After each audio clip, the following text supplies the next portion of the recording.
Sabato 2 novembre, carissimi, ci vediamo a Verona per la commemorazione dei fedeli defunti. Portate con voi le immagini, le foto dei vostri cari defunti che metteremo al lato dell'altare e benediremo. Potrete fare l'offerta della messa in suffragio dei vostri cari defunti, come Santa Madre Chiesa ci permette di fare a piene mani. Pregheremo offrendo loro i suffragi che possono condurli in paradiso.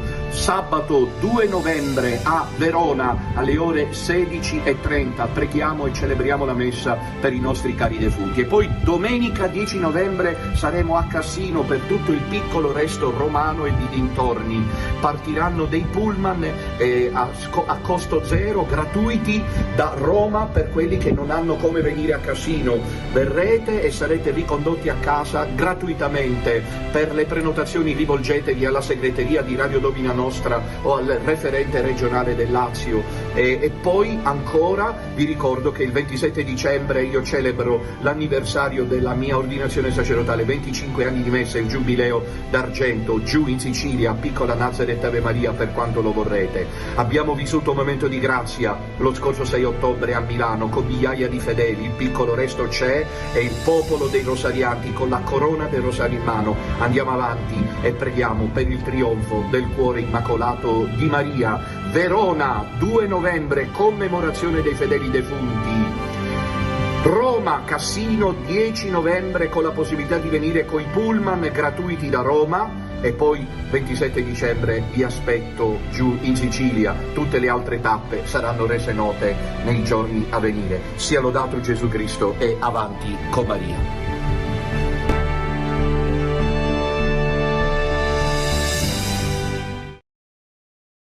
Loué soit Jésus-Christ et avant avec Marie. Bonne et sainte soirée à vous tous, chers enfants, à l'écoute de Radio Domina Nostro.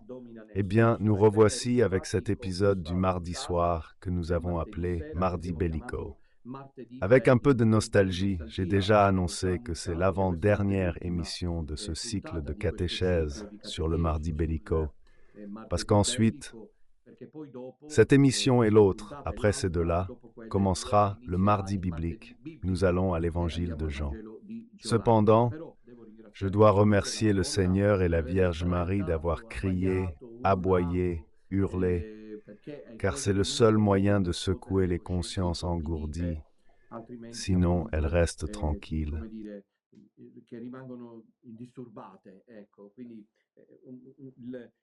Diciamo che l'esito di questo ciclo di catechesi del martedì bellico, che dura forse da un paio d'anni, è abbastanza positivo dal punto di vista del bottino. Je me trouve ici dans la province de Cuneo. Nous sommes sur le point de conclure une demi-journée très belle, plus ou moins une demi-journée, car nous nous sommes retrouvés ici avec l'équipe d'organisation déjà vers 4h30. Puis ensuite, il y a eu la récitation du Saint-Rosaire en direct et aussi la Sainte Messe célébrée par Frère Celestino. Plusieurs fidèles que je salue du Piémont sont ici pour assister.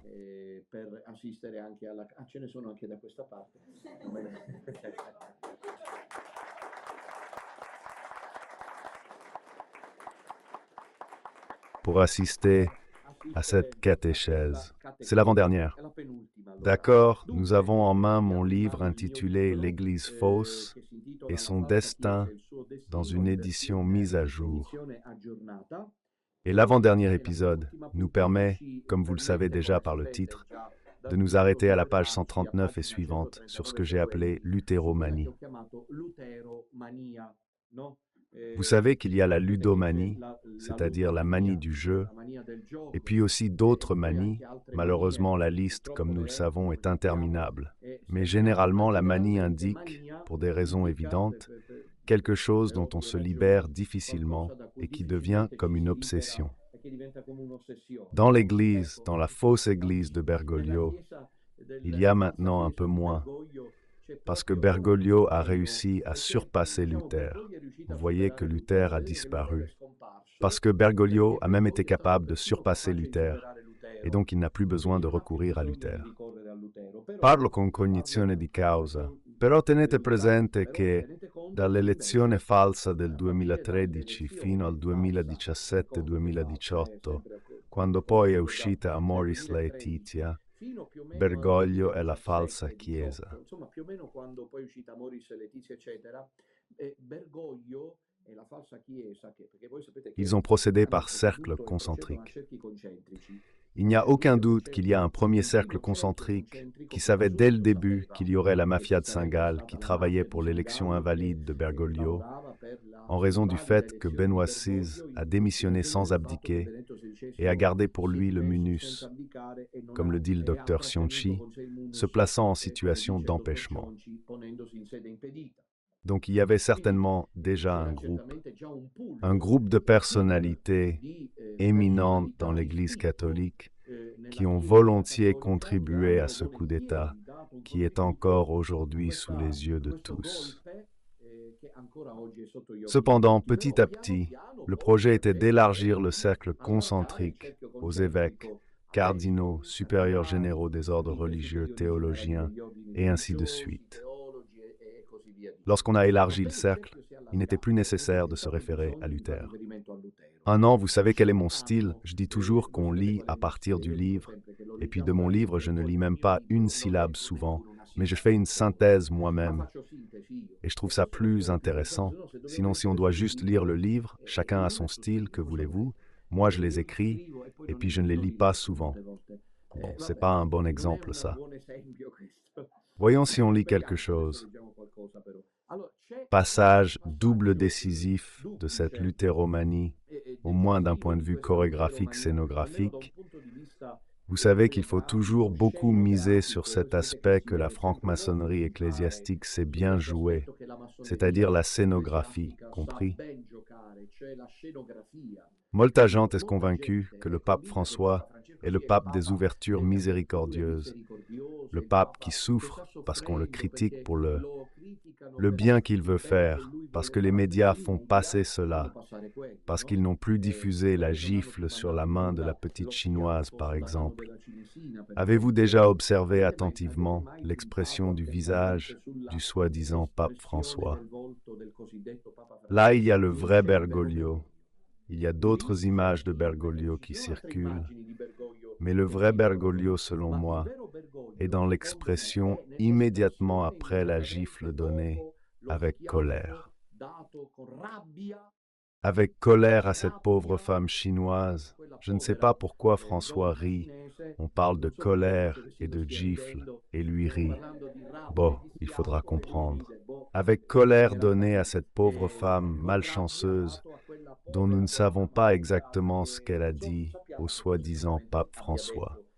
Semblerait, voilà, je n'avais aucun doute. C'est la première fois que je demande à la régie, parce que désormais, il y a une pleine harmonie avec le réalisateur que nous saluons. Il est à Rome, lui. Voilà, c'est l'image. Regardez un peu tous. Voilà, regardez dès qu'il se retourne. Quelle expression à Bergoglio. C'est le vrai Bergoglio que les médias cachent. Que les médias cachent. Je disais donc que la franc-maçonnerie ecclésiastique mise beaucoup sur la scénographie, la comédie, l'effet émotionnel. Au synode, pour bénir les couples gays, une femme pleurait car son fils homosexuel s'était suicidé. Joue sur l'émotion. Et puis ce sont des techniques bien précises, dont deux sont très connues, car elles ont été examinées par des chercheurs d'un certain calibre. La technique de la grenouille bouillie. Avez-vous déjà mangé des grenouilles? Oui? Et vous avez survécu? Les miracles sont là. J'ai mangé ça aussi et depuis je ne suis plus le même. J'ai mangé ça aussi dans la province de Bologne et quand je l'ai raconté à une personne qui m'est chère, elle m'a dit « Mais tu es allé à Bologne et tu as mangé la grenouille. » Mais excuse-moi, la lasagne bolognaise, les fettuccines, les tortellini et tu manges la grenouille. Et j'ai dit « Mais la grenouille, pas goûtée. » Quand on la cuit ou non, la grenouille, comme elle saute, on la met pas dans l'eau déjà chaude, bouillante, sinon elle saute dehors. Et après, comment tu fais pour la cuisiner? Et alors on lui fait le bain. Fais le bain à grenouille, viens ici ma petite, que je te mette dedans. et l'eau, et il y a une température ambiante. Là, elle ne trouve pas ça bizarre. Peut remarquer, il y a puis tu allumes le feu, et petit à petit, lentement, la grenouille ne s'en rend pas compte. C'est l'hypnose. Et il y a la fenêtre d'Overton. Je l'évoque dans mon livre « Église, où vas-tu ?» Spiegel, comment Overton a démontré que certains changements paradigmatiques, d'abord inacceptables, sont lentement préparés pour influencer les consciences, les libertés individuelles puis collectives, avec le fort soutien des médias.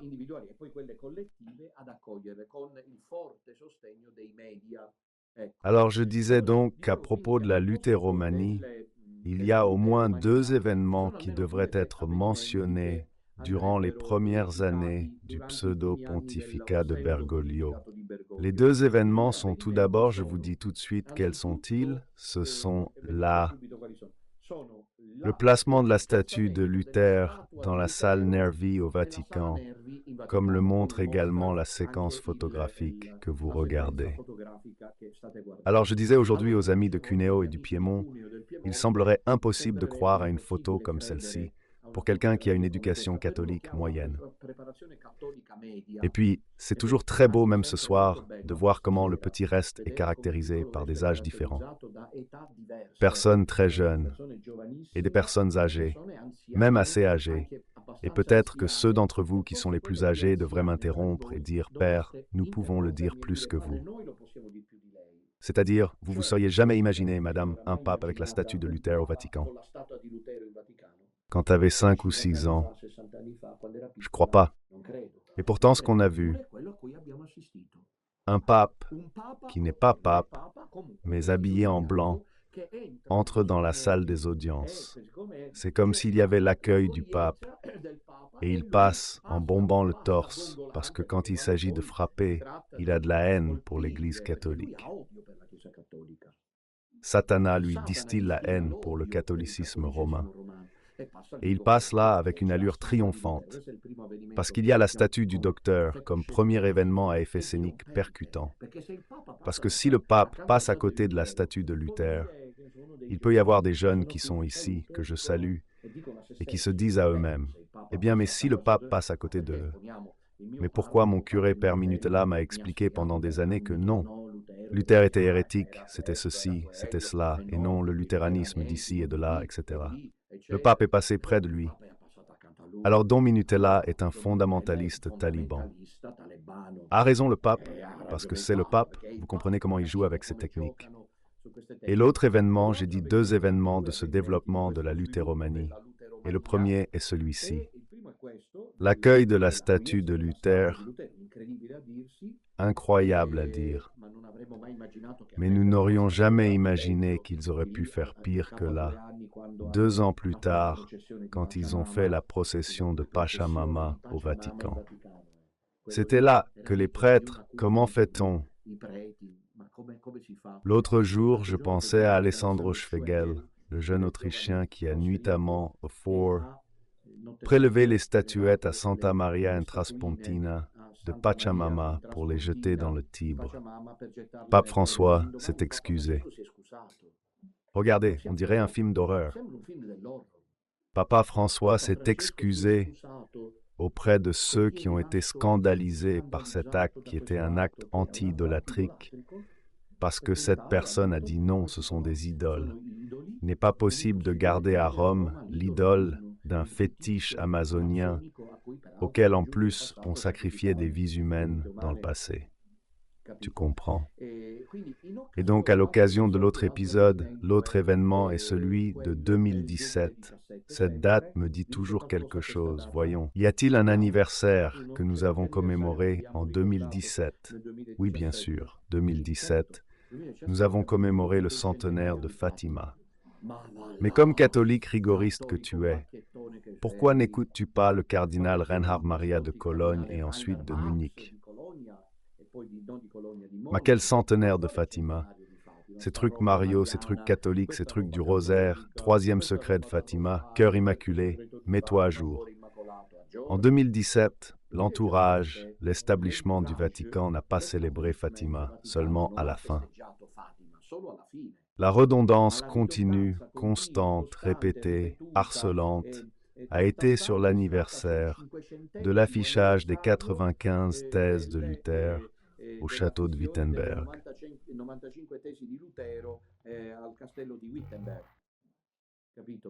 Bergoglio, à cette occasion-là, est allé à Lund, en Suède, pour faire une déclaration conjointe, ce qui déjà à l'époque me concernait, moi, prêtre catholique. J'ai décidé de mourir catholique. J'ai décidé de mourir catholique, sachez-le. J'ai décidé de mourir catholique en ces temps d'apostasie totale, et j'en suis fier. Et lui est allé à Lund, j'étais déjà bouleversé. Je n'aurais jamais imaginé que de là, quelques années plus tard, le même individu irait à Dubaï, il me semble, enfin, dans les pays des Émirats arabes unis. Aller signer le document d'Abu Dhabi, dans lequel il est dit que toutes les religions sont égales, ces choses qu'il a répétées récemment. Enfin, il agit sans être dérangé. Aujourd'hui, François, dans l'homélie que nous avons publiée, donc ce n'est pas que je dis des choses inconnues, elles sont publiques parce qu'il les a dites. François a dit, d'une certaine manière, qu'il est vraiment le fils aîné du diable, parce qu'il agit sans être dérangé. Il dit des choses que si quelqu'un d'autre les avait dites, on l'aurait écarté, pas physiquement, mais de son rôle. Un pape ne peut pas dire que toutes les religions sont pareilles et mènent à Dieu, car c'est faux, parce qu'il contredit ouvertement l'Évangile. Quand Jésus-Christ, notre Seigneur, dit dans l'Évangile de Jean, « Je suis le chemin, la vérité, tu es la vie, personne ne vient au Père. » Aucun, pas quelqu'un, aucun, c'est l'Évangile. Et il y a un pape, si c'était un pape, qui va autour à le démentir. Et le problème alors n'est peut-être pas seulement Bergoglio, comme le disait justement Fra Celestino aujourd'hui. Le problème, c'est la dégradation. On se plaint que les jeunes ne vont pas à l'église, mais combien me remercient en Italie. Ils ne sont pas nombreux, mais présents, parce qu'ils me disent « Père, j'avais une foi éteinte ». Et j'ai découvert qu'en l'écoutant, justement parce qu'elle propose la recette intégrale, c'est plus beau. Et donc les jeunes ont besoin de cette proposition radicale. Les églises sont vides. Oui, puis ils font la journée mondiale de la jeunesse. Là où il y a ce prêtre qui diffuse les chansons, les musiques, c'est Medton. C'est incroyable tout ça. La manie pour Luther fait partie de ce projet de destruction du catholicisme romain. Pourquoi? Ensuite, approfondissez, sinon pourquoi j'écris? Je vous donne les pistes de lecture, les grilles. Pourquoi Luther? J'ai identifié cela au cours de ces... Combien d'années que je suis aussi fou? 8, 7, 8, et donc... 8 presque en novembre. En novembre, ça fait 8 ans. Incroyable, et je survis.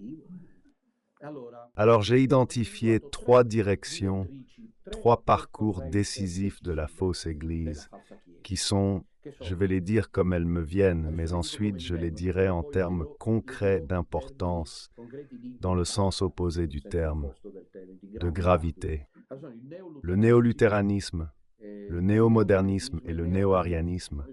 J'ai écrit des livres là-dessus, les voilà, je les ai ici avec moi. J'ai perdu la page. C'est un traité sur l'hérésie néoluthérienne. Celui-ci, je l'ai écrit en 2019. Traité sur l'hérésie néoluthérienne, c'est-à-dire qu'il y a ces 3 courants hérétiques que Bergoglio et la fausse Église suivent. La plus immédiate, c'était la redécouverte de Luther. Nous avons entendu des choses incroyables dites par Bergoglio et aussi par ses yes mid. Pour exemple, l'affirmation que Luther a été un don de grâce pour l'Église. Un homme qui a dit « Je détruirai le rosaire, je travaillerai jusqu'à la mort pour éliminer la dévotion à la Vierge Marie » est un don de Dieu. Quel Dieu? Peut-être que oui, mais peut-être que c'est un Dieu avec un D minuscule, mais avec un D minuscule, pour éviter toute confusion. Et puis encore, quand il dit qu'il a été, à l'époque de la réforme luthérienne, un temps de grâce aussi, un temps de printemps. Paf! Sofio Ricari regardait Luther. Sur une population d'environ 80 millions d'habitants en Europe à cette époque, il a éloigné de l'Église catholique. Il a arraché à la Sainte Église 20 millions, lentement, pas tout de suite, mais 20 millions de personnes. 20 millions de baptisés catholiques ont quitté Rome. 20 millions. Ce devrait faire réfléchir sur le pouvoir de séduction qu'a eu ce moine, qui était un moine augustinien allemand, dans ce qu'il a accompli. Et pour Fassa Chiesa, en revanche, il a été un protagoniste, donc le néoluthéranisme. Puis il y a le néo-arianisme et le néo-modernisme. J'ai écrit 2 livres sur le néoluthéranisme et le néo-arianisme. Je n'ai pas encore eu le temps d'en écrire un sur le néo-modernisme. J'attends qu'il devienne vieux pour qu'il ne soit plus moderne, et je l'écrirai encore plus. Alors la chose que je voulais vous dire est celle-ci. Parmi les 3 hérésies, laquelle est selon vous la plus grave? Si tu y penses. Hein? Bravo. Exactement. Et c'est celle que Bergoglio poursuit de manière insidieuse. Pourquoi? Eh bien, que dit l'arianisme? L'arianesimo était un athée. T'as réussi la preuve, je sais. Un athée, un hérétique du IVe siècle. Un prêtre. Mais on peut dire athée, je vais le dire maintenant, parce que c'est quand même un prêtre libyen qui est allé à Alexandrie et a fini par dire que Jésus-Christ n'est pas Dieu. Une création grave, antichristique, parce que Saint Jean dans ses lettres dit que celui qui est l'antéchrist est celui qui nie que Jésus-Christ est venu dans la chair. Et pourquoi pas Dieu? Dieu est seul. Qui était Jésus de Nazareth? Jésus de Nazareth, comme le réaffirmera ensuite le pape François, comme il l'appelle, avec Eugenio Scalfari dans les colonnes de Repubblica, dans leur dialogue, Jésus n'est qu'un grand homme. Pareil, mais pas vraiment. Parce que oui, c'était un grand homme, mais aussi un vrai Dieu. Fais attention, c'est la base, la pierre angulaire. Vrai Dieu et vrai homme. Vrai Dieu et vrai homme. Pour les Ariens, et aujourd'hui pour les néo-ariens, Jésus-Christ est seulement un grand homme. C'est fait des choses incroyables, mais ensuite il s'attendait à ce que Dieu l'aide. Mais sur la croix, Dieu ne l'a pas aidé. Pourquoi m'as-tu abandonné? Ces choses-là. Il est mort, enterré. Alors ensuite Dieu l'a pris. Même la résurrection n'est pas comprise comme nous la comprenons. Nous, comment comprenons-nous la résurrection? Avec un événement réel, méta-historique. Bon, je n'ai pas le temps de traiter ces choses-là. Mais réel, c'est-à-dire Jésus-Christ. Regardez aussi l'affirmation. Il y a un couple d'affirmations qui devrait être répétées jour et nuit, car elles procurent de la joie et nous gardent en sécurité, par exemple. 3 personnes en un seul Dieu. Déjà. Jésus-Christ, vrai Dieu et vrai homme. Et puis toutes les autres, Jésus est ressuscité. Si pensiamo a questo, que Jésus est ressuscité des morts, parce qu'avec la résurrection, tout a changé. Alors pour les Ariens, Jésus est ressuscité de manière symbolique, c'est-à-dire qu'il a été élevé par Dieu à sa proximité. Dieu l'a placé près de lui, donc il est participant. Comprenez-vous comme c'est subtil, que si on ne comprend pas les choses, elles peuvent même sembler plaisantes. Jésus-Christ est Dieu comme le Père. Quiconque nie cela est en dehors de l'Église. Sapete che nel dialogo con Eugenio Scalfari, lo scrivo nei miei libri, Bergoglio arriva a dire che Gesù Cristo, poi è gesuita, decidendo di venire sulla terra, ha perso la divinità. Non, Jésus-Christ n'a pas du tout perdu sa divinité. S'est fait homme, mais est resté Dieu en tant que personne. Le néo-arianisme est subtil et insidieux, car si Jésus-Christ n'est pas Dieu, l'incarnation n'existe pas. Qu'est-ce qui est? Non, Enzo Bianchi n'existe pas. Je sais qu'il existe, malheureusement. Mais en fait, maintenant, l'establishment, vous voyez comment ils agissent. Bergoglio les fait, les crée, et puis les détruit. C'est incroyable, regardez. C'est celui-là, par exemple, le père Antonio Spadaro, qui semblait devoir, et puis soudainement, c'est compris, mis de côté, et c'est pas lui, il y en a beaucoup qui semblent monter, et puis c'est lui qui décide. Il s'amuse. L'archevêque de Milan n'est pas le cardinal. Disons-le à voix basse ici en Piémont, vu qu'à Turin il y a Ripoll. Cardinal Ripoll, tu vois? Eh bien, il y arrive. Parce qu'il fait partie de la cour pontificale. Bergoglio disait « Je ne veux pas de cour pontificale, je ne veux pas de gens de cour, malheur à quiconque. N'embrasse pas ses pieds, comme on disait autrefois, et ne lui porte pas le sac. » Le pape progressiste, le pape de la modernité, le pape qui ouvre, le pape avant-gardiste, a ramené Rome à la pire époque de la Renaissance, quand il y avait les papes avec les neveux, les arrière-neveux, le népotisme. Ils faisaient tout eux-mêmes, avec les familles borghèses, Madame Farnèse et l'autre. Comment elle s'appelle? Je ne me souviens pas. Borghèse faisait tout entre eux, tu vois. Et aujourd'hui à Rome, c'est comme ça. Mais avec la différence qu'ici, c'est lui qui fait tout. L'archevêque de Milan n'est pas cardinal, moi qui ne suis pas un rigoriste, parce que je dis ensuite qu'il n'est pas possible que l'archevêque de l'Église la plus importante, prestigieuse, historique du monde, après Rome, ne soit pas cardinal après 2000 ans d'histoire du christianisme. Mais ce qui est juste pour vous dire les caprices de Bergoglio. Alors Bergoglio, que fait-il? Bergoglio dit justement que Jésus n'est pas Dieu. Et Tenzo Bianchi utilise une chanson « Ce n'est pas Dieu, il n'y a pas d'incarnation ». Juste parce que l'incarnation signifie prendre chair, nous ne nous sommes pas incarnés parce que nous ne nous sommes pas incarnés, parce que nous ne sommes pas préexistants. Nous ne sommes pas préexistants, c'est heureusement que nous ne sommes pas préexistants. Nous avons commencé à exister pour ne plus mourir dans le sens où nous serons éternels.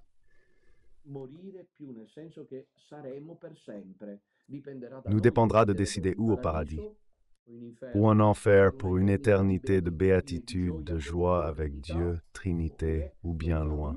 Chacun de nous décide librement avec sa propre conscience. Regardez, c'est pas que c'est comme ça, compris? Jésus est-il préexistant ou pas? Oui, depuis toujours, bien sûr. Pourquoi? C'est Dieu. Alors il y a l'incarnation, mais s'il n'est pas incarné car pas Dieu, quelle catégorie aime-t-il opérer? Humanisation de Dieu qui signifie que personne n'a jamais parlé aussi bien de Dieu que Jésus de Nazareth. Vous comprenez que tout change. C'est une chose de dire l'incarnation pour laquelle Jésus-Christ vient nous raconter le Père. Et je vous invite, parmi tous les plus jeunes, lisez l'Évangile, lisez-le. Ces paroles vous pénètrent. Elles sont une source de grâce, elles sont lumière, elles sont paix, elles sont joie, elles sont amour, elles sont une direction.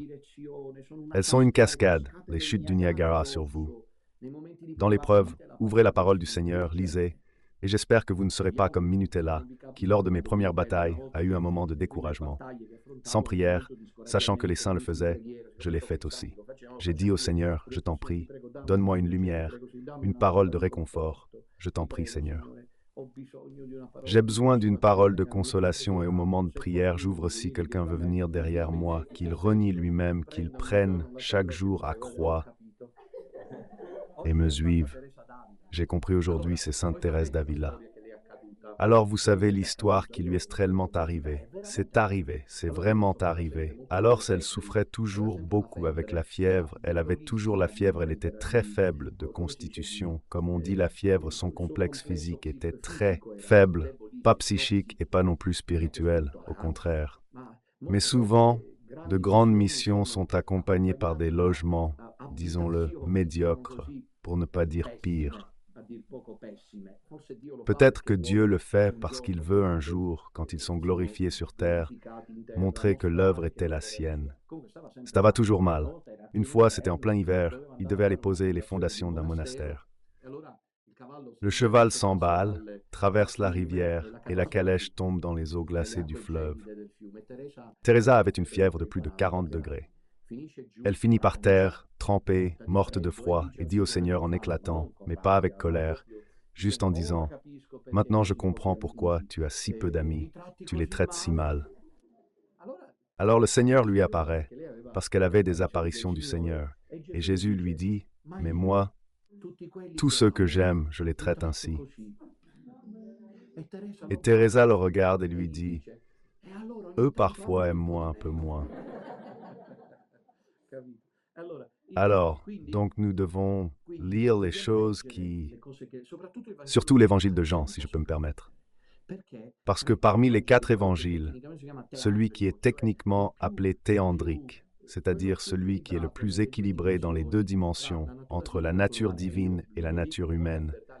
Et je vous le dis avec beaucoup de liberté, lisez aussi Maria Valtorta, lisez les volumes de l'Évangile tel qu'il m'a été révélé, car vous y trouvez vraiment une parfaite synthèse d'équilibre entre la dimension humaine de Jésus et la dimension divine. C'est extraordinaire, l'acte, je crois au caractère inspiré, mais si ce n'était pas le cas, il faut le comparer à un Dante Alighieri, car vraiment, Jésus y apparaît souvent profondément humain, ce qui vous émeut, et parfois profondément, solennellement Dieu. C'est quelque chose de vraiment extraordinaire, le texte de Valtorta. Alors pour revenir donc au néo-arianisme, nous avons compris le néo-modernisme, je n'ai pas le temps de le dire, mais c'est la matrice de toutes les hérésies, et en un mot vraiment extrême, remplacer l'évangile du Christ, l'évangile de la croix par l'évangile du monde, avec l'évangile du monde, compris? Faire un clin d'œil au monde, introduire dans l'Église la sensibilité typique du monde. Et quelle est la sensibilité typique du monde?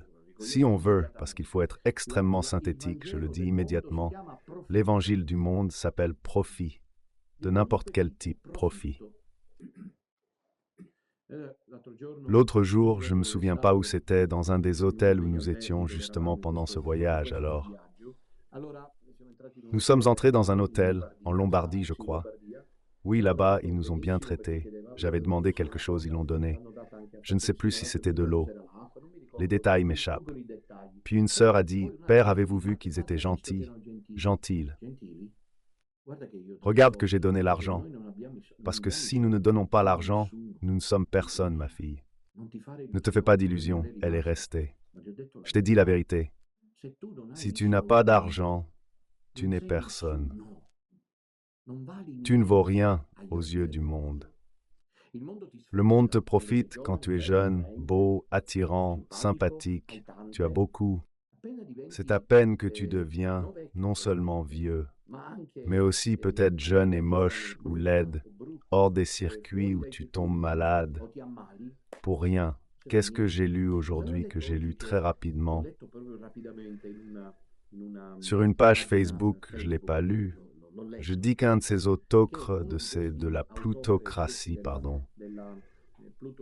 disons ceux qui comptent dans le monde, un juif, je ne donne pas de nom, aurait dit que le projet devrait être d'éliminer sur la planète Terre au moins 2 milliards d'êtres humains.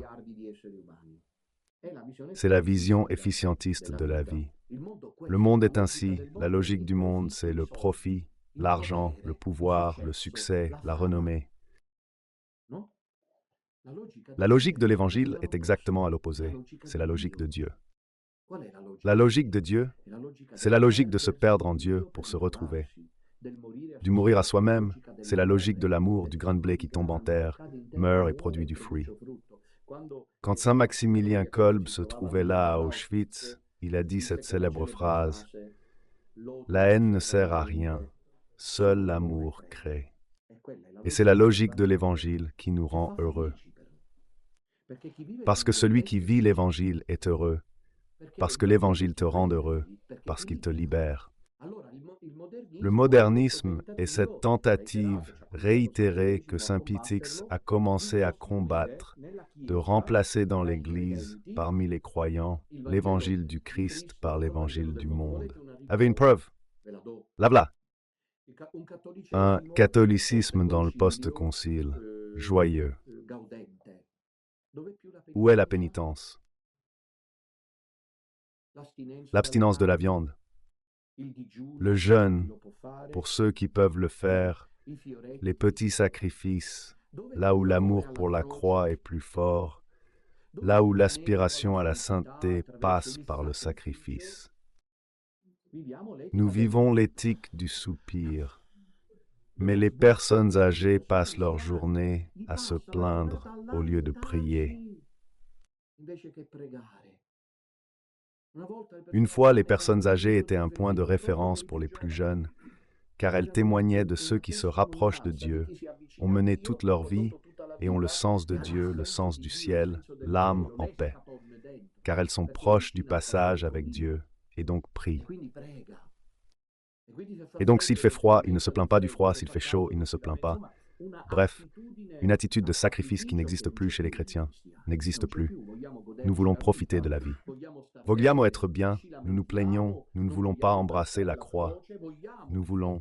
C'est aussi une autre attitude très nuisible, pernicieuse du néo-modernisme. Je répète, ce soir je vous donne des pistes. Une catéchèse aussi ennuyeuse en Piémont, je n'en ferai plus. Alors le néo-modernisme obtient aussi un autre gros résultat, lequel? Le fait que si le monde remplace la croix et l'évangile, il s'obscurcit immédiatement. Et qu'est-ce qui s'éclipse? Le ciel, le paradis, on parle encore du paradis. Trouvez-vous un prêtre, un prédicateur qui parle du paradis? C'est encore moins que l'enfer, imaginez. Encore moins que l'enfer. On ne parle plus de la vie après la mort. Ces derniers jours, on m'a signalé quelque chose, et j'y crois parce que je l'ai entendu sur YouTube et j'ai senti que c'était vrai. En prière, je l'ai écouté en récitant le rosaire et j'ai senti que c'était vrai. Quelqu'un, dont je ne sais pas exactement qui il est, a raconté que dans les années 80, il suivait sans remords, et à un moment donné, la nouvelle est tombée que Claudio Villa, vous vous souvenez, athée, disait être athée, etc. Sur sa tombe, il a fait écrire « Vie, tu es belle ». C'est écrit ainsi sur sa tombe « Mort, tu fais honte ».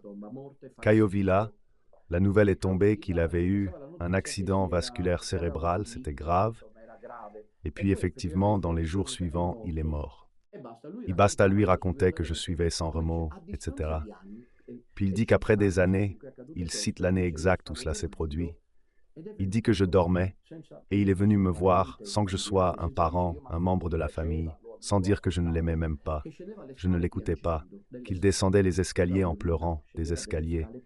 Claudio Villa descendait des escaliers en pleurant et disait à Claude, l'âme de Claudio Villa disait à cette personne dont je ne me souviens pas le nom, « Faites dire, s'il vous plaît, des messes de suffrage pour moi. » Qui croit encore, vu qu'on va vers eux?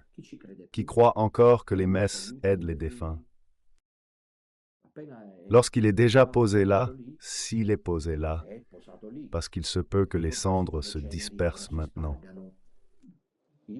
Je garde les fenêtres fermées chez moi. Les ouvre seulement le soir parce que le cimetière, je me suis renseigné sur l'heure de fermeture du cimetière de Sinisi, on ne sait jamais. Ces cendres, vous voyez que les particules fines, ça doit bien aller parce que sinon il y a la crémation, qui est un acte païen antichrétien. Là-dessus, je n'ai aucun doute. Alors la Babila demandait qu'on prie pour lui. Faites dire des messes pour moi, parce que je dois remonter à Dieppe. Il se trouvait dans la zone la plus basse du purgatoire. Il était sauvé. Je vous rappelle la levée de bouclier, quand j'ai dit que Maurizio Costanzo s'était sûrement sauvé, parce qu'en mourant, il avait demandé à réciter l'Ave Maria. Mais il a aussi raconté que Mussolini s'était sauvé parce que sa femme Rachel faisait dire des messes. Elle l'a vu en rêve, beau jeune. Et il a dit qu'il était dans un lieu, regardez comment il a décrit le paradis, où il n'y a plus de haine, où l'on oublie. Vous savez que Sainte dit qu'on passe par le fleuve. On s'immerge dans les eaux même au purgatoire, pour ensuite renaître. Et alors après, la femme est allée voir Padre Pio, parce qu'elle voulait comprendre si c'était une de ses fantaisies.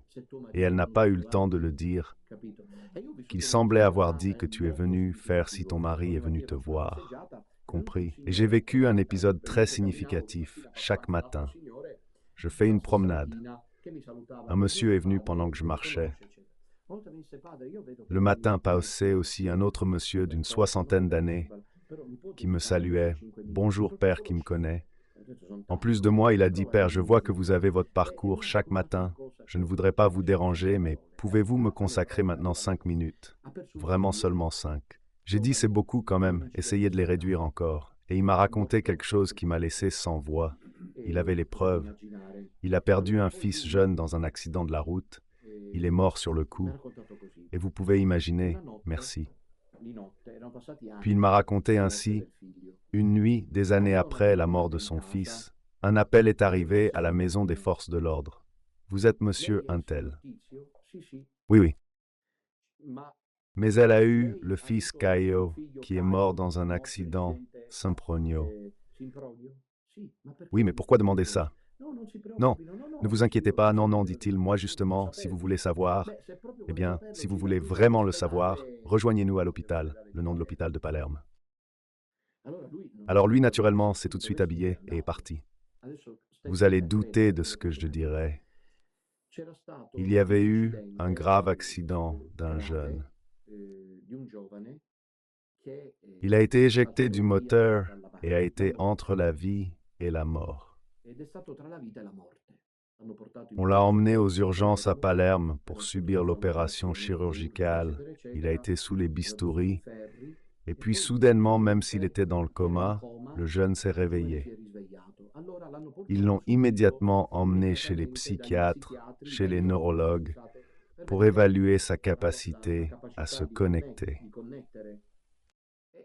Et lui, il connectait, parlait. Et à un moment donné, ils se sont regardés un peu méfiants, parce qu'ils ont dit, lui, le jeune, a dit, c'est Tizio Caio qui me l'a dit, ce que je dois vous dire, qui est ici à côté de moi. Lui, il m'a sauvé la vie, parce qu'il m'a dit que ce n'était pas mon moment. Et les neurologues, et qui est celui-là? Je ne le connais pas, a-t-il dit. Incroyable, n'est-ce pas? Mais ensuite, la vie de Natusa, puis je dois, et alors ils ont demandé, et lui se retourne pour parler avec ça, et il pensait qu'il avait des lubies. Et celui-là dit qu'il s'appelle ainsi et ainsi. Il me dit qu'il est mort il y a des années, et qu'il est venu comme un ange envoyé par le Seigneur pour m'aider parce que je ne devais pas mourir. Ils n'y ont pas cru. Mais ils ont fait, imaginez le personnel médical, ils ont fait des recherches et ont contacté le père qui a dit oui, mon fils est vraiment mort, il s'appelle vraiment ainsi, il est mort ainsi et ainsi, mais ce monsieur ici est-il son parent? Non. Avez-vous rencontré? Non. Où vit-il? Vivait exactement de l'autre côté, pas à Palerme, il vivait à Borgetto, c'est comme ça que s'appelle le village, Partinico, ces zones-là, c'est-à-dire de l'autre côté, tu vois? Jamais vu. Pour vous dire que du ciel, on ne parle plus, et c'est une perte très grave. Le Vangelo de la suite du Christ est la vie éternelle. C'est fini. De quoi on parle? Prêtre, il parle de quoi? La collecte des francs. As-tu déjà entendu parler de la collection de Franziati? Caro. D'accord? Transition écologique. Aujourd'hui, l'écologisme, l'environnementalisme, et puis toutes les luttes pour les marginalisés. Alors ici, maintenant, levez la main comme moi, ceux qui sont des hommes, des mâles, levez bien la main. Vous avez comme des années, Paolo. As-tu déjà remarqué que tout le monde est marginalisé aujourd'hui dans la société? Même l'Église lutte beaucoup pour son image des lesbiennes, gays, bisexuels et transgenres. Et imaginez, les femmes sont marginalisées, les enfants sont marginalisés, la famille est marginalisée. Avez-vous déjà vu que le mâle est le seul à ne pas être marginalisé? C'est le seul qui n'est pas exclu. Nous n'avons pas droit à la marginalisation. Faisons-nous une raison.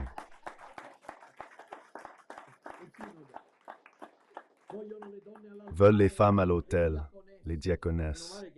Heureusement. Pour le moment, le Seigneur m'a dit non. Je te sors tout de suite. Ça va finir en bagarre avec toi. Mais imaginez-vous la diaconesse à côté de moi que je dois appeler à l'Évangile, qui doit faire un sermon, elle à ma place. Tout a une limite.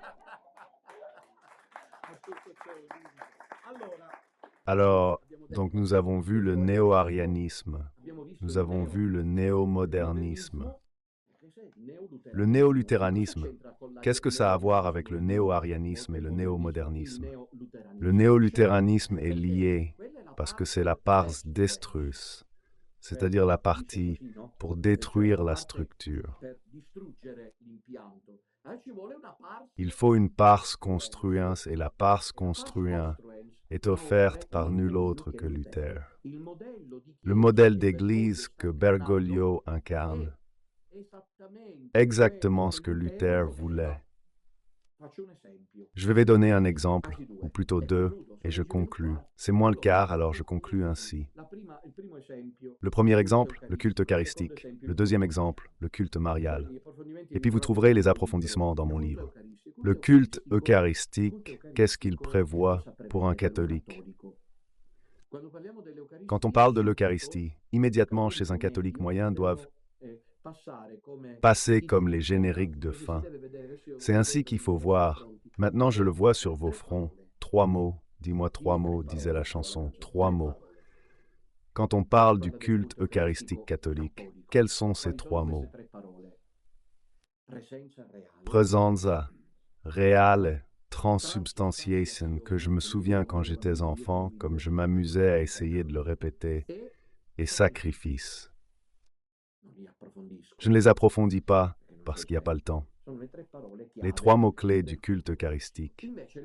Lutero, au XVIe siècle, travaille, écrit, prêche et agit pour dire que la messe n'est pas un sacrifice. C'est quoi? Convito fraterno. Et aujourd'hui, la messe en paroisse? Le sacrifice est-il un banquet festif, chanter et danser ensemble? On peut le faire aimer. Sur le matelas, c'est un moment de fête. Ce n'est pas Jésus qui meurt sur la croix. Ensuite, il a nié la présence réelle. Et le mot transubstantiation est devenu consubstantiation. Jésus se rend présent dans le pain. Maintenant, je ne sais pas si vous savez que Bergoglio, après avoir célébré une messe dans un hôpital à Buenos Aires, est allé voir une femme juive. Alors, au lieu de se sentir involontairement coupable, il en a plaisanté, eh bien, lui aussi était juif. Bergoglio, c'est celui qui, en revenant du voyage en avion de la Suisse, a dit qu'on pouvait donner l'intercommunion. Il ouvrait l'intercommunion. Intercommunion. La messe avec les luthériens. Catholiques célébrer la messe avec les luthériens. Jamais plus. Pourquoi? Ils ne croient pas en la présence. Dans de nombreuses paroisses, les agenouilloirs ont disparu. L'adoration eucharistique a disparu. Sois loué et remercié à chaque instant le saint et très divin sacrement. Et ici, le mérite de Medjugorje est tout simplement extraordinaire dans les années 80. Pendant ce temps, les paroisses italiennes, du nord au sud, même en Sicile c'était pareil, pas seulement ici en Piémont, étaient devenues folles.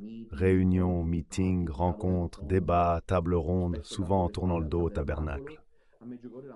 À Medjugorje, la Vierge a réussi à rassembler des milliers de personnes à genoux pour adorer Jésus, présent dans l'hostie sainte. Le néoluthéranisme travaille à éliminer le culte eucharistique. Donc la pars constru bergoglienne repose sur la reprise des thèses luthériennes, et puis le culte marial. Pour nous, catholiques, et aussi pour les orthodoxes, s'il y a une chose qui unit plus que tout, selon moi, mais je ne pense pas me tromper, les catholiques et les orthodoxes, c'est le culte marial. En fait, peut-être que les orthodoxes, je le dis en tant que Sicilien, et que pendant 1000 ans en Sicile, nous avons eu les Byzantins, surpassent les catholiques dans le culte marial. Et alors pour nous catholiques, et aussi pour les orthodoxes, la Vierge Marie est Théotokos, ce qui signifie Mère de Dieu, et hypartenos, c'est-à-dire toujours vierge, immaculée naturellement, toujours vierge, immaculée. Et surtout, je dirais aussi Assomption au ciel. La Mère de Dieu, la Vierge. Les titres ne sont jamais suffisants. Que qual vol grazia te non ricorra il sua disianza, vol volar sans sali, diceva Santa. La Vierge Marie, Maria est la quintessence de la foi chrétienne. C'est le nexus mysteriorum de la foi. Alors par contre, Luther a travaillé pour sous-estimer la dimension mariale Marie n'est plus la mère de Dieu que nous devons vénérer, mais elle est notre sœur dans la foi. Il y a quelque chose de vrai car Marie, en ce qui concerne la foi, est notre sœur en tant que participante de la lignée humaine, mais elle est mère de Dieu. Les deux choses ne se contredisent pas.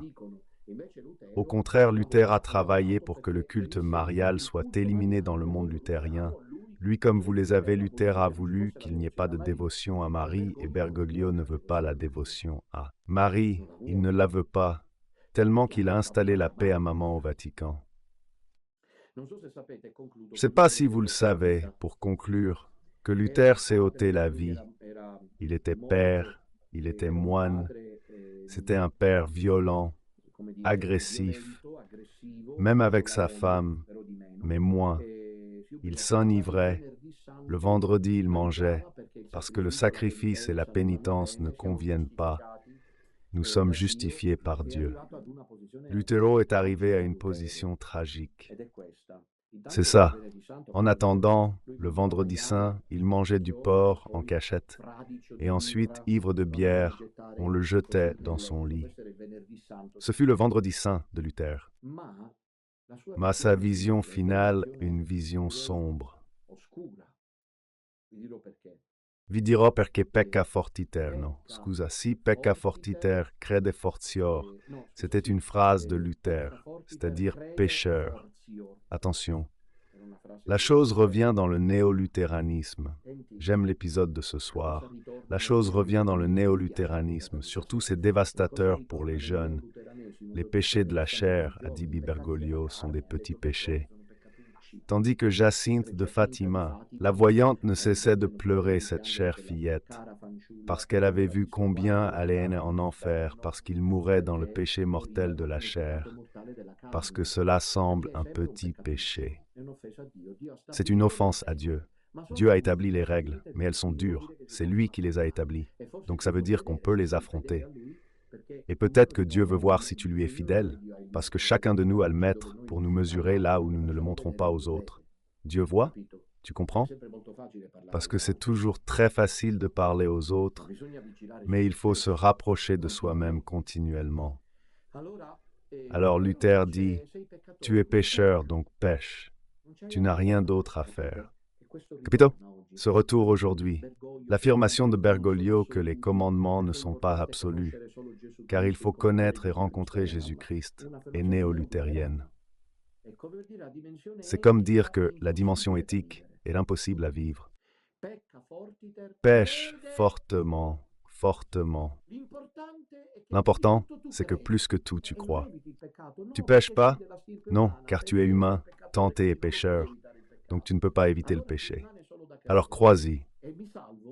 Et sauf, je m'en tire? Luther dit, c'est inutile que tu te forces à te le demander. Saviez ça sur Luther? C'est inutile de te forcer à demander. Il a tout décidé, lui. C'est une position d'une noirceur. Je vais vous dire pourquoi. Terrible. C'est dévastateur. C'est-à-dire que pratiquement, ce serait Dieu qui aurait déjà décidé à l'avance que tu dois être sauvé. Donc tu peux faire tout ce que tu veux dans la vie, même du mal, tu seras sauvé parce qu'il le veut. Toi, par contre, Dieu a décidé que tu ne seras pas sauvé. Tu peux faire tous les efforts que tu veux dans ce monde, libérer tout contre, et tu finiras par te désespérer et perdre ton âme parce qu'il le veut ainsi. Cela s'appelle la prédestination sous une forme évidemment radicale. C'est dévastateur, savez-vous pourquoi? Parce que, comme disait frère Célestin, il y a des âmes élues, comme Sainte Thérèse d'Avila, raffinées dans le feu du creuset. Mais c'est pareil pour nous. Dieu teste. Dans le Notre Père, à cause de cette vision néo-luthérienne, ils ont retiré « Ne nous soumets pas à la tentation », car Dieu ne peut pas le faire. Si Jésus l'a enseigné, c'est pour une raison, Sainte Patrie. Comment ont-ils pu changer le Notre Père? Non, nous soumet pas à la tentation, ce n'est pas possible, parce que Dieu ne soumet pas à la tentation. Ah, tu es sûr, lis la Bible, quand il demande à Abraham de sacrifier son fils Isaac, quand il dit aux Juifs qui lui demandent pourquoi 40 ans dans le désert pour les mettre à l'épreuve, Job, etc., etc. Et donc alors, quand tu vis un moment d'épreuve dans la vie, maladie, souffrance, deuil, tourment, nuit intérieure, etc., et tu arrives à la vision luthérienne. C'est le désespoir le plus sombre, parce que tu finis par dire alors Dieu ne veut pas de moi. Arrive-t-il à y penser souvent? À moi Dieu ne me veut pas, c'est une chose diabolique qui murmure sainte. Mais ce n'est pas que Dieu ne te veut pas, au contraire, à travers l'épreuve, il te purifie, il te dépouille du monde. Je me souviendrai toujours, j'étais diacre, c'est la dernière chose que je dis, j'étais diacre, pas prêtre. Un jeune homme nommé Fabio m'a été confié, 24 ans je crois qu'il avait, plus ou moins 28 ans, atteint d'un cancer en phase terminale, cancer à la tête. Accompagnatelo un po'. Je qui étais jeune ne comprenais pas. Je m'étonnais parce que je lui proposais, puisque nous avions ces passions pour le football, que sais-je, la Formule 1, tu sais.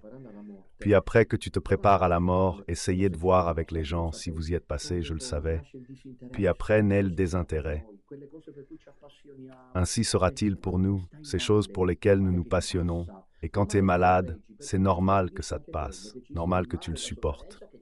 Parce que Dieu établit aussi qu'il y ait le mal, la souffrance qui te passe. Le mal, la souffrance qui supporte parfois même pour une vie, et au contraire la maladie, la souffrance qui doivent te permettre le saut. Et on le voit quand même, si le jeune, ce jeune-là, cette jeune-là, n'a plus le goût du monde, ne l'a plus parce qu'il est en train de mourir, ne l'a plus. Et je voyais en Fabio qu'il n'y avait plus cela. Je voulais le faire sortir comme allons prendre une glace à Mondello. Non, Sferacavallo, sur les lieux balnéaires de Palerme, mais rien. Il ne voulait pas, parce qu'il voulait prier. Non, mais ensuite il a demandé à sa maman pourquoi le père Alessandro ne veut pas sortir dehors. Ensuite, la maman me l'a dit, je me suis senti mal car je manquais d'expérience. Chercher juste le ciel à un moment. Alors Dieu dose dans notre vie selon un degré de disponibilité que chacun de nous, lui seul, mesure en lui-même et que nous connaissons aussi. Par exemple, si Dieu m'avait révélé ce que je serais, ce que j'aurais vécu, je vous dis la vérité, franchement, je ne sais pas si j'aurais dit oui. Au début, j'ai dit un oui enthousiaste, que savais-je jamais ce qui allait se passer. Le Seigneur sait cependant ce qu'il tire de chacun de nous. Padre Pio disait toujours à ses filles spirituelles, Dieu est un grand sculpteur, il travaille en sachant ce qu'il en tire. Alors en conclusion, ces trois hérésies. Le néo-arianisme, le néo-modernisme, le néo-luthéranisme, comme vous le voyez, se sont donné rendez-vous à Rome à travers le leader suprême, le dictateur suprême, pour détruire l'Église catholique. La solution réside dans le fait de garder les yeux ouverts et de rester fidèle aux règles. Permettez une ultime considération. Stamattina, j'ai fait la catéchèse Sainte et Café, pour ceux qui la suivent, et j'ai cité la fantathéologie du père Serafino Maria Lanzetta, qui dit en bon représentant, malheureusement péniblement bon représentant du monde unacume, mais non, il faut aller à l'église. C'est cette phrase habituelle, on n'abandonne pas l'église, on ne quitte pas le navire. Mais quand on lui demande, il dit « J'ai compris comment tu penses, je me retire du canal ». Lui, c'est le pape. Et il faut le critiquer quand il se trompe, mais adhérer quand il parle correctement. Pape, pourquoi? Mais quand donc un pape? Connaissez-vous un pape qui aujourd'hui, les jours pairs, parle catholique, les jours impairs, je me débrouille? Désolé, faut faire une scène. Alors, faites comme si c'était la chaise pontificale. Bene, io sono il Papa. Alors, tu sais, Jésus est ressuscité. C'est pour ça que tu me demandes si je suis ressuscité. Tu sais, la Vierge Marie a été assumée. Tu sais, comme ça, puisque c'est le magistère ordinaire, compris le magistère ordinaire, ça. Et donc on peut contester si, cependant le pape va poser son postérieur, dit, je prononce solennellement, nous devons tous obéir alors. Excusez-moi, mais ce pape qui doit être pape 365 jours par an, à quoi est-il? Excusez-moi, êtes-vous d'accord? Nous faisons si nous demandons aux cardinaux, faisons une pétition aux cardinaux dans laquelle nous demandons qu'ils s'élisent un pape à temps partiel qui ont donné que soit loué Jésus-Christ et en avant avec Marie. Bonne soirée à vous tous et merci de la patience accordée. Sia lodato Gesù Cristo e avanti con Maria, santa serata a tutti voi e grazie della pazienza accordata.